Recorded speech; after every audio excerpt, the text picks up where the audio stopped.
শীতকালে কিন্তু খেয়ে বড্ড সুখ। শীতকালে মনটা সবসময় খাই খাই করে। শীতকাল মানে পিঠে পুলির সম্ভার। পিঠে পুলি থাকলে আর কি চাই।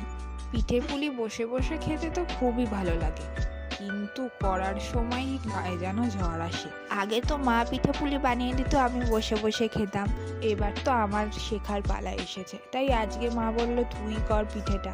প্রথমে নারকোল কুড়িয়ে পাটালি গুড় দিয়ে কড়াইয়ে নেড়ে ছেই বানালাম।